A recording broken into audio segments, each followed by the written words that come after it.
Good morning, everyone. This is Debbie Royce, Empire State Development's Corporate Secretary. I'd like to welcome everybody to this morning's meeting.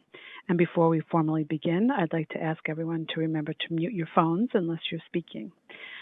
As you see, we have a video this morning, so we'll just do a quick roll call before we get started.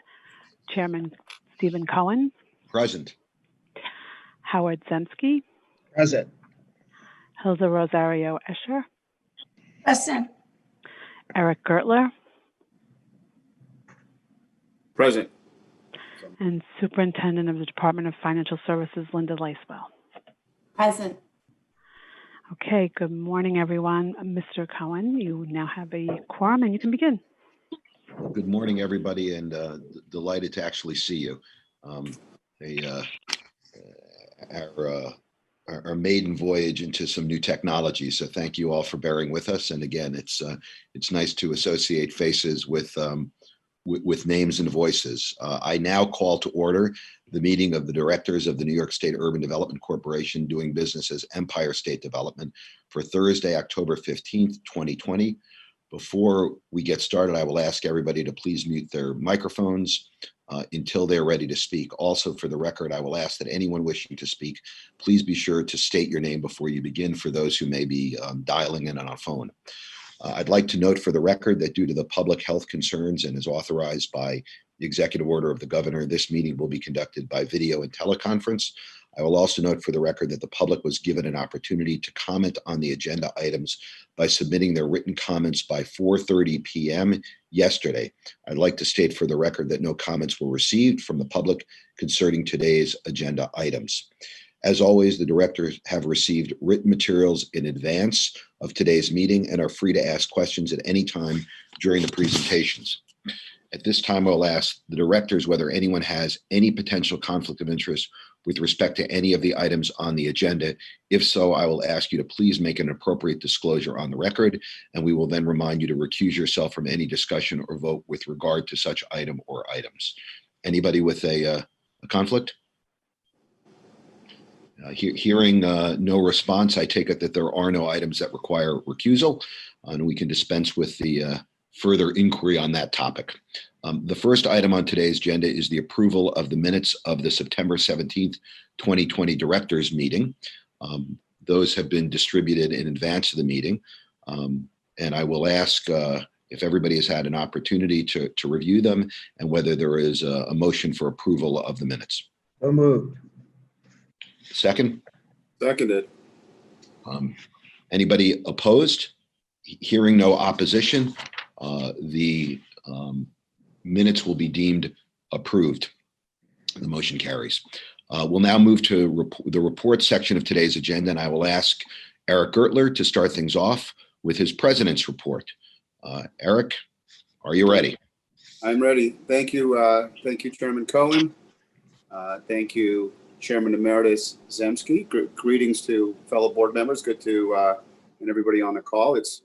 It's great to see everybody, as Steve Cohen said. And you know what I'm realizing is I know we've always had a dedicated and talented board, but I have to say we also have a good-looking board. So We'll take it. all important. And I hope of course that that everybody is staying safe and healthy. And I wanted to provide some highlights since the last board meeting. So as you know, as a state, we continue to be very focused on supporting the governor's and the state's response to the COVID pandemic. But at the same time, we're working on many programs and projects that are priorities at ESD. From a macro standpoint, we continue as a state to hover around 1%, certainly when we exclude some of the, some of the hotspots. And I think, as you know, the governor announced a new cluster action initiative, which targets some of the hotspots around the state areas, in New York City and in the Mid-Hudson region. And on those efforts, ESD supported the development and implementation of some of the cluster action initiatives, particularly around essential business guidance. And that's outlined on ESD's website, along with a comprehensive FAQ. In terms of some of the work that ESD has done, we continue to be focused on small businesses, which is an essential part of the work that we do, especially given small businesses represent 98% of all the businesses in New York State. And, recognizing the limits of what the federal government has been able to do.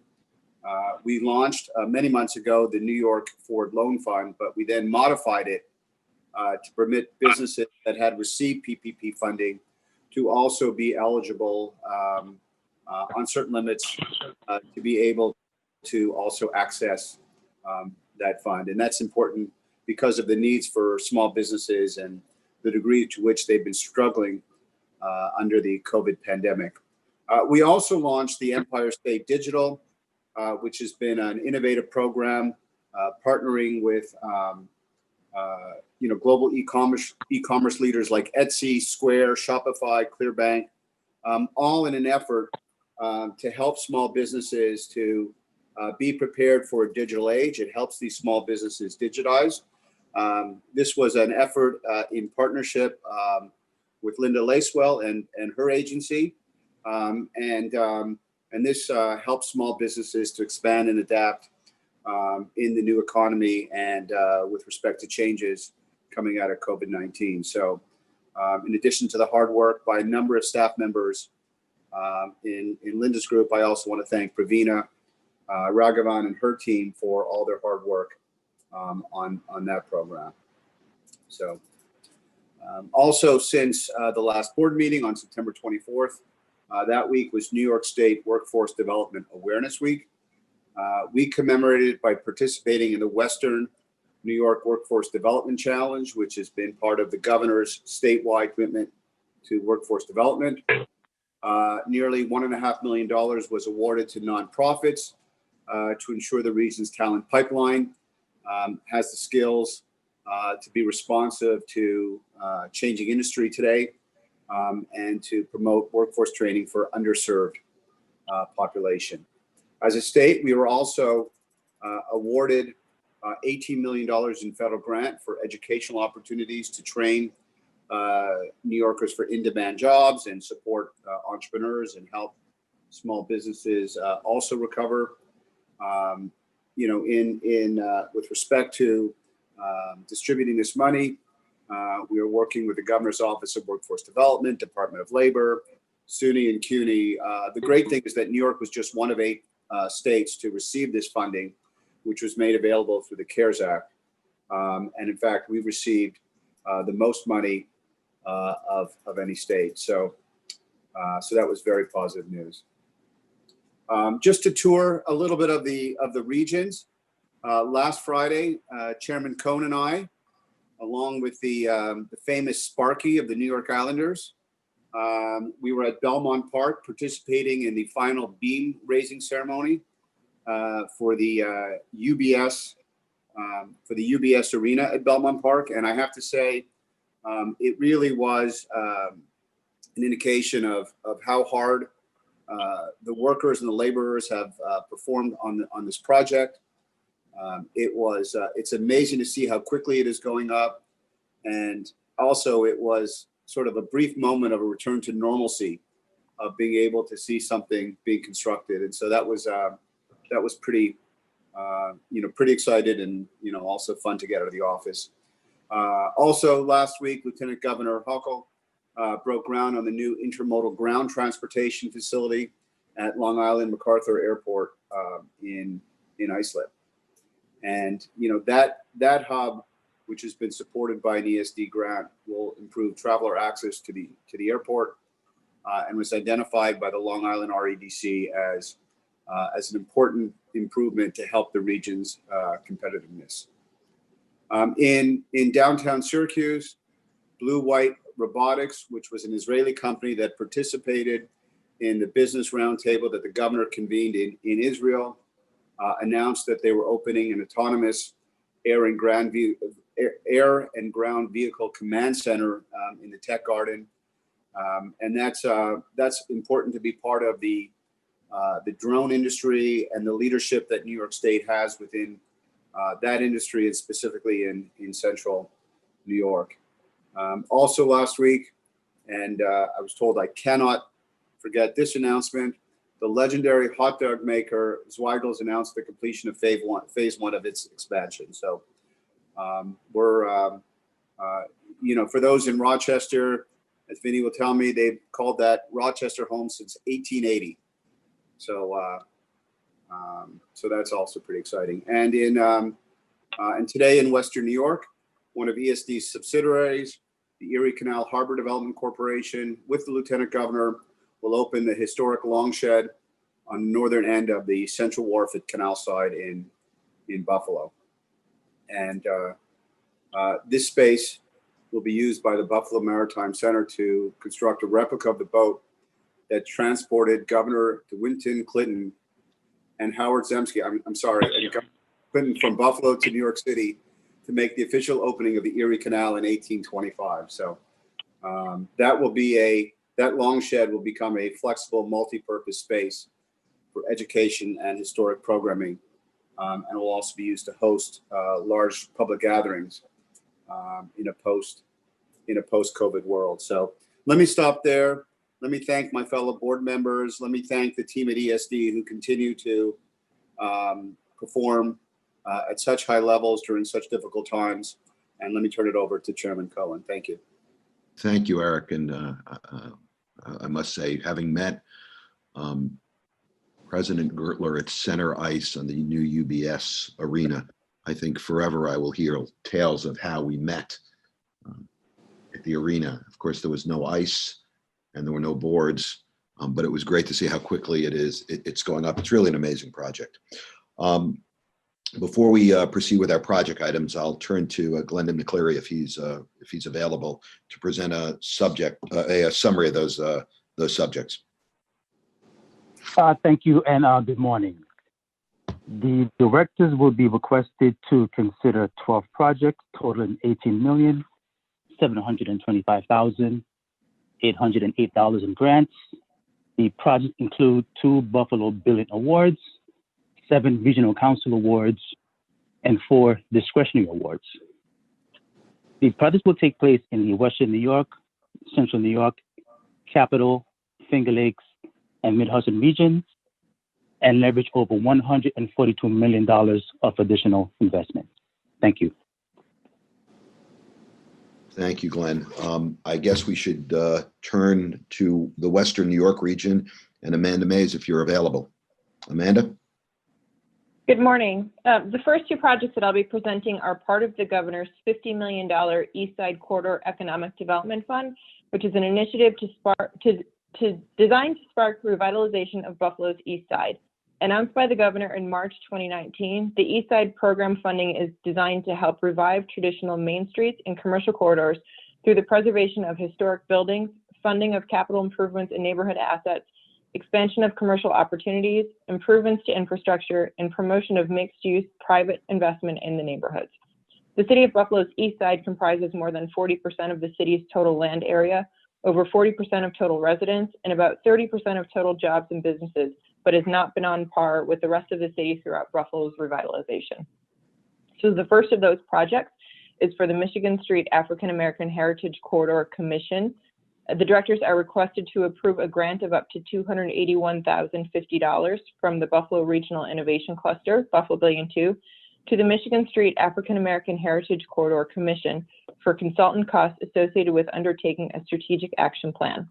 The corridor has played a unique and important role in local and national African American history and celebrates its part in the abolitionist movement, the civil rights movement, and several cultural and artistic Renaissance periods. Through its 4 anchor institutions, the Michigan Street Baptist Church, Colored Musicians Club, Nash House Museum, and WUFO Black Radio History Collaborative, the Commission has been working to integrate the African American cultural significance and impact on Buffalo's history through public engagement and community education in hopes of encouraging continued cultural appreciation, preservation, and community development. The Commission undertook an RFP process through which they selected a consultant to design a strategic action plan. The plan will develop short, medium, and long-term strategies to foster collaboration among the assets, identify the opportunities and benefits of joint operations such as marketing and tour strategies, and provide a concept design and corresponding budget for future capital improvements and investments in the corridor.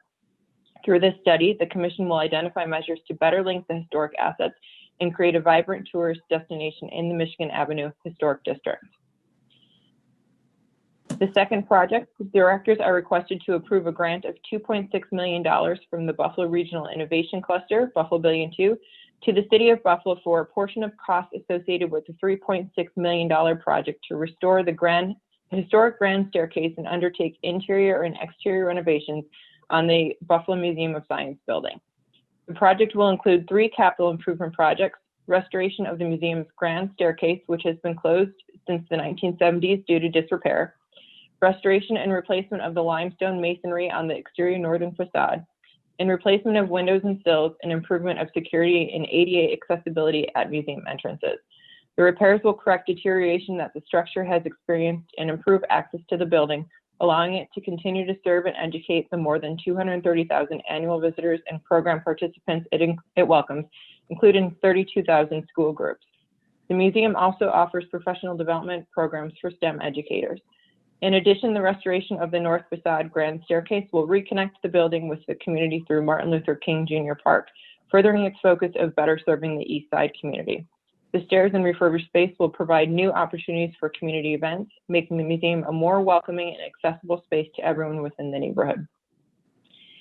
And finally, the directors are requested to approve a $1 million grant from the New York Works Economic Development Fund to the City of Jamestown to provide assistance with operating costs and administration for economic development projects. New York State assistance will be provided for the city to finance administration of the Jamestown Urban Renewal Agency that provides a variety of code enforcement, housing and neighborhood renewal activities, planning and economic development services. Debt service payments that were part of the financing package for Tracy Plaza Phase 2 reconstruction project, which was a multi-million-dollar initiative to reconstruct the elevated plaza entrance to the Jamestown Municipal Building, administration and salaries of work performed on various economic development projects done by the City of Jamestown employees, and demolition of select abandoned and dilapidated properties in the city. The fund will support the city's continued work on advancing its downtown Jamestown community development plan that addresses the revitalization of the central business district. New York State has made a great deal of investments in the city in recent years, including through the 2016 Downtown Revitalization Initiative, construction of the National Comedy Center, and through projects funded by the Consolidated Funding Application through ESD and other state agencies. The project supports Western New York's smart growth strategy, investing in its historic downtowns to create attractive places to live, work, and play.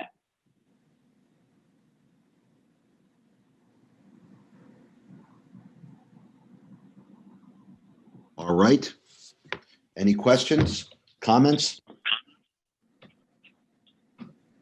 Hearing none, if I am correct, we have 3 items, and we'll entertain a motion for approval of all 3. Can I get a motion? Move it. Second? Second. Second. All in favor? Aye. Aye. Anyone opposed? No response. The motion carries. We move to Jim Fail to present 3 projects from the Central New York region. Jim, are you there? I am. Good morning. Good morning. The first project, the directors are being asked to approve a $2 million DRI grant to a project known as 22 Crossroads LLC on a $7.7 million project. This project involves the construction of 35,000 square feet multi-use complex, which includes 40 apartments, 5,000 square feet retail space, and 26 parking spots. The project is scheduled to be completed by the end of this month. And the city of Oswego, which is where this project is located, was our first DRI community. The second project is a $862,000 grant on a $4.5 million project to the town of Cortlandville. This is the first phase of what is known as the Duchess Lumber Sports Complex. And this phase involved the construction of 2 turf baseball fields near the city of Cortland, along with the parking area and associated utilities. This project supports not only local, but many regional tournaments, as well as their local high school and college sports, such as SUNY Cortland. This was a round 7 priority project, that project was completed in June of this year. And finally, the board is being asked to approve a $2.5 million grant to Paramount Realty Group on a $16.2 million project. This project involves the purchase and revitalization of a vacant building in the heart of our downtown business district. This building's been vacant for over 15 years. This involves the developing commercial and retail space. The project is scheduled to be completed in December of 2021, and this was a round 2 priority project for the regional council.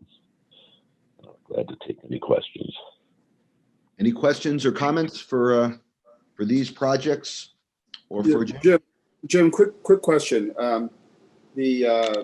The Oswego was the first DRI. I think you said it was the first DRI. When did that start? Just out of curiosity.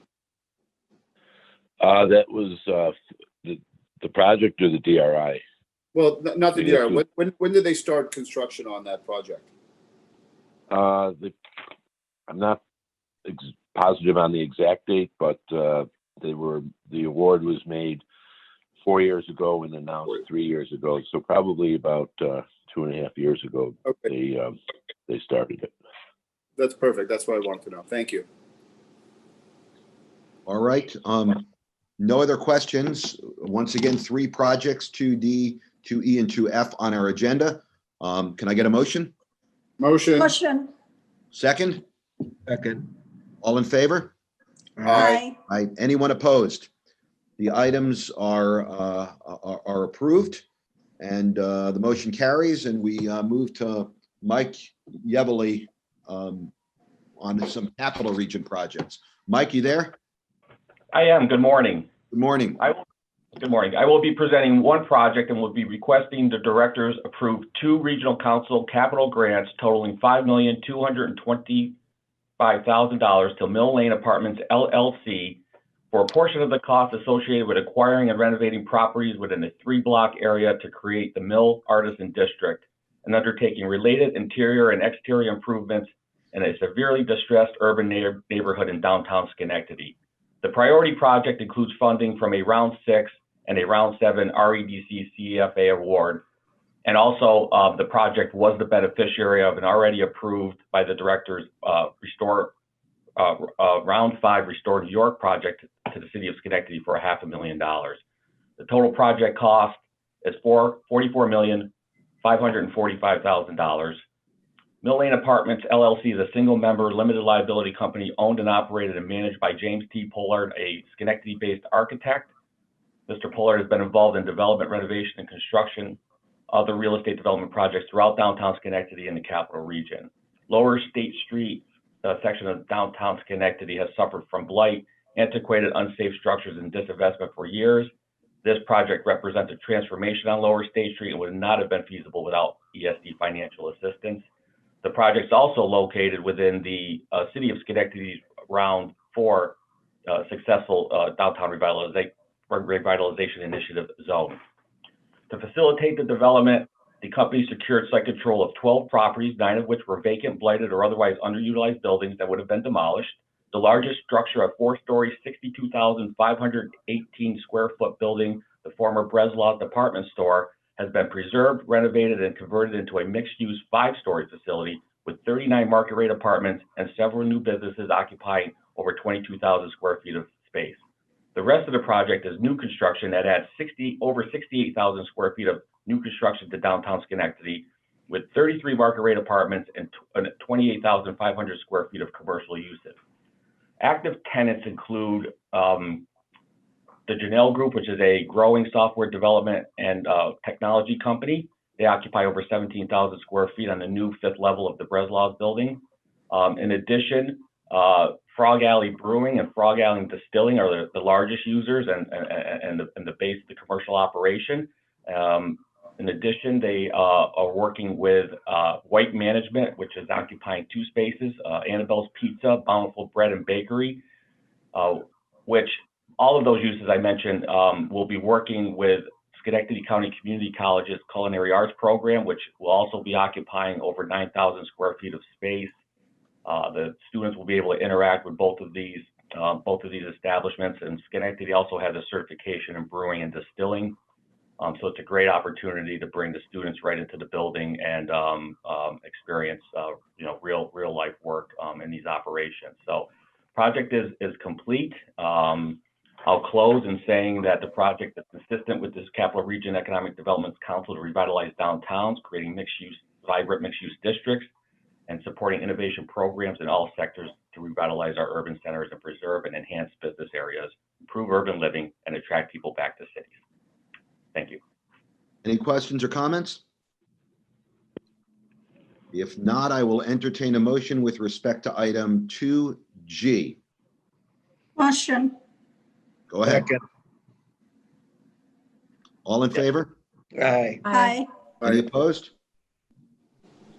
Hearing no opposition, the motion carries, which takes us to Vinny Esposito from the Finger Lakes region. Vinny, are you there? I'm here. Good morning, Steve. Good morning, directors. Eric, thank you for the shout out about Zweigels. It was a very nice event and been a great project.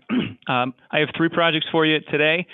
The first one is one that I know Hilda is very familiar with. It's been a long-standing dream to create a international plaza called La Marqueta. So the directors are being asked to approve a $400,000 capital grant to the city of Rochester for that project from CFA Round 8.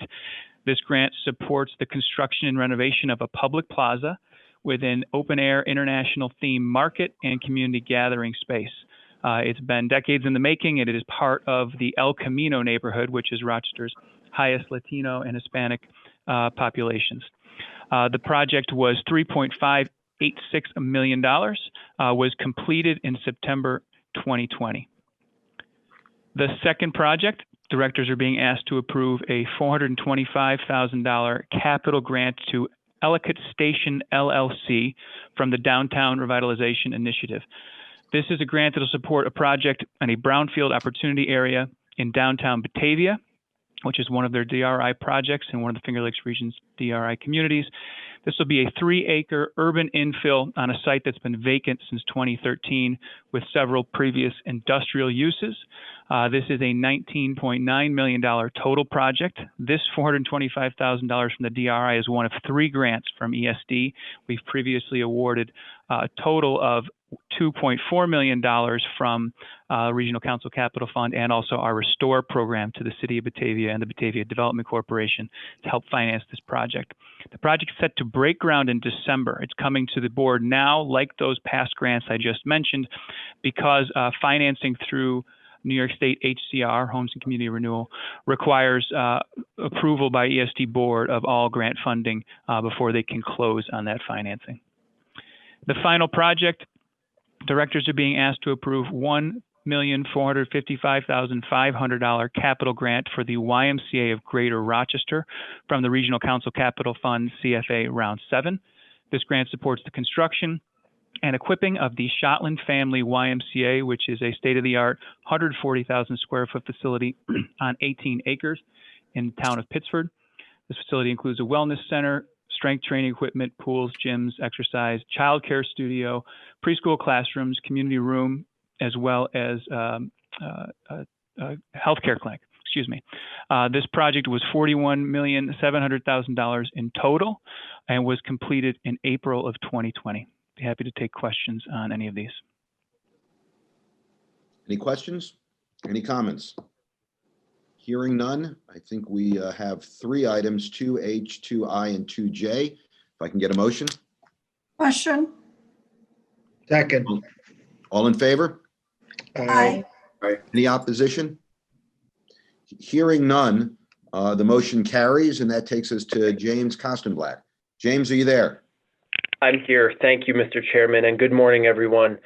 The directors are requested to approve a $1.5 million grant from the Regional Council Capital Fund for the City of Yonkers Ashburton Avenue Capital Project in Westchester County. The project is complete, and the city is now eligible for reimbursement.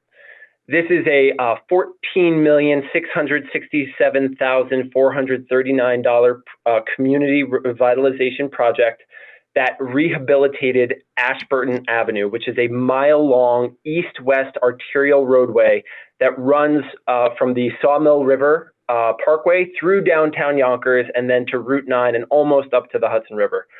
The project consisted of road, bridge, and sidewalk improvements to spur private investments in downtown Yonkers. It included construction of turning lanes at key intersections to improve traffic flow. All sidewalks were replaced and ADA-compliant curb cuts were installed. Many pedestrian crosswalks were added to improve pedestrian safety, and decorative light poles were installed to enhance the sense of place. The project also included reconstruction of a bridge over the Sawmill River. This vital community revitalization project helped beautify and revitalize an economically distressed area of Yonkers. In particular, the project spurred the development of a 609-unit residential project nearing completion at the intersection of Ashburton Avenue and the Hudson River. This is the second biggest roadway in moving traffic from the regional highways westbound into the downtown. The project was a priority for the Mid-Hudson Regional Economic Development Council in round 4 of the CFA and aligns with the council's LIVE strategy, which seeks to revitalize the region's river and urban centers. The city of Yonkers was also designated as an opportunity agenda community by the council as part of Governor Cuomo's call to support economically distressed communities. I'm happy to answer any questions you may have. Any questions or comments? Hearing none, if I can get a motion? Motion. Motion. Second. All in favor? Aye. Aye. Any opposition? Hearing none, item 2K carries, and we now move to Simone Bethune for additional grants of the New York community. Thank you, Mr. Chairman. Good morning to everyone. I'm presenting one project from the Restore New York Communities Initiative Program. It's a round 4 Restore New York grant in the amount of $477,258 to the village of Hudson Falls in the Capital Region. The project involved the rehabilitation of 21,000 square feet of a 5-story, 90% vacant former Masonic temple to revitalize downtown Hudson Falls. The village oversaw significant repairs to the walls and ceilings of the building, along with the roof and the electrical system. Today, the building remains home to the Council for Prevention, a community health center, the Warren County Youth Court, and 2 artist studios. Event space for weddings, concerts, and other larger gatherings has now been made possible. Rehabilitation and restoration of this historic property has attracted viable commercial tenants and created much-needed event space in the village. The project was completed in August 2020 at a cost of $1.9 million. The second program I'm presenting is the non-discretionary, a non-discretionary item. This is a $500,000 grant to the Bronx Overall Economic Development Center. And the BOEDC will use funds to make loans to Bronx businesses affected by the COVID-19 pandemic. The assistance will be used as operating capital to bring back employees, pay back rent, or purchase new supplies as needed. Grant funds will be used to make loans for expenses which businesses incurred between March 21st, 2020 and December 31st, 2021. BOEDC began approving loans for businesses in April 2020 on a first-come, first-served basis and will continue the program until funds are exhausted. No business is excluded from consideration if the business can prove a financial need caused by COVID-19. Applicants will be required to provide the BOEDC with 3 years of financials and demonstrate an ability to repay the debt. Successful applications are being reviewed and approved by the Board of Directors. And I can take any questions. Any questions on either of the items? And I assume, and I will be corrected if I'm wrong, that we can take these both together, even though one is on the non-discretionary consent calendar.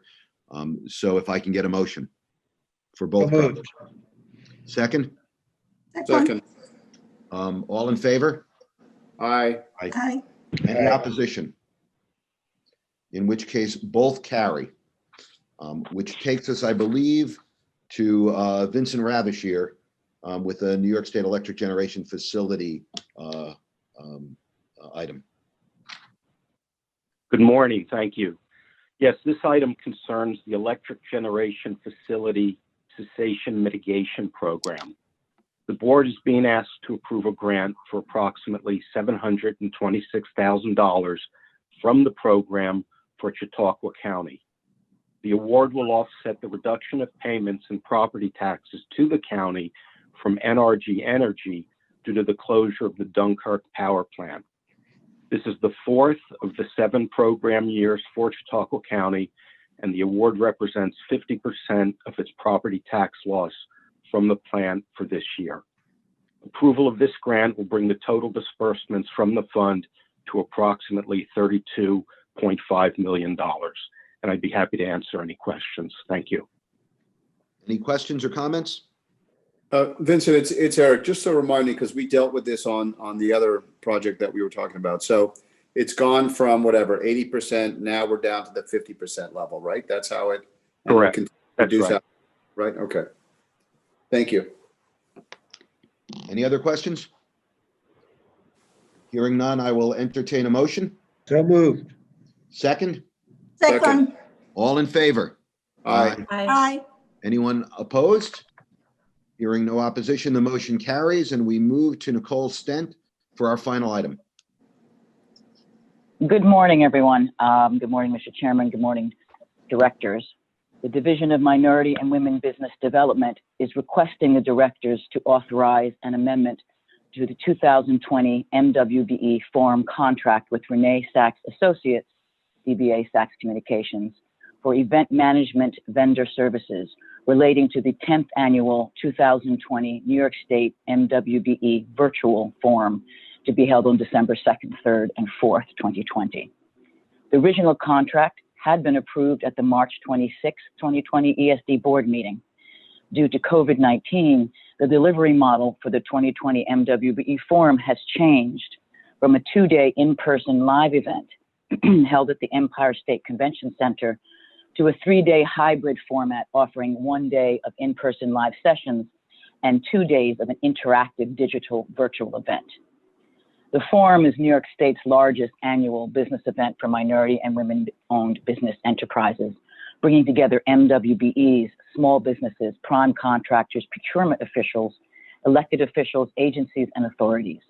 Now, in its 10th year, the Forum outreaches and educates MWBEs on the process of conducting business with the state, learn about resources and state contracting opportunities available, and how to navigate the state's procurement process and grow business capacity.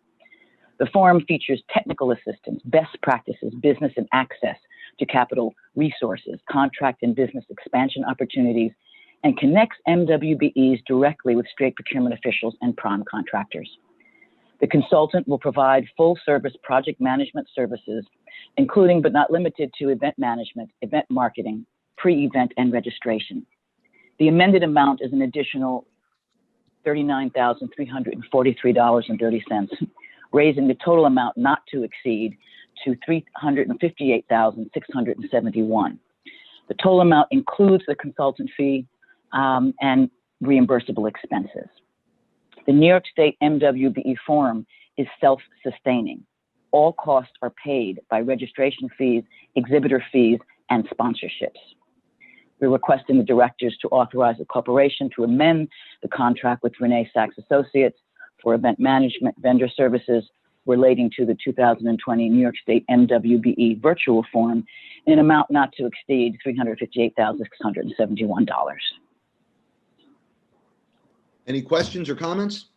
Yes, Mr. Chair, I just have a point of clarification. The amount by which we are amending an existing contract, how much is that number again, please? It's $39,343.30. All right, so we're here and we're voting on this, but at some point, perhaps counsel's office could let me know why this type of item requires board approval over such a small amount of money. I realize it's a contracting issue, but ratification versus vote, the manner in which it happens, I'd love to hear that. Thank you, Mr. Chair. I'll ask that Liz Fine or someone on her team get back to not just you, but to everybody on that issue. And with that understanding, I will entertain a motion. Motion. Second. All in favor? Aye. Aye. Any opposition?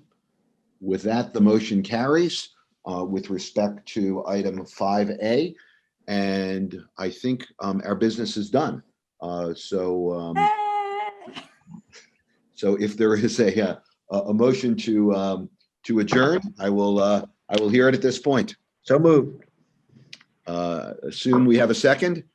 Second. All in favor? Aye. Pleasure It was great seeing to you see all. you all. The motion carries, and look forward to talking to you all very soon. Thank you. Take Bye. care. Bye-bye. Bye.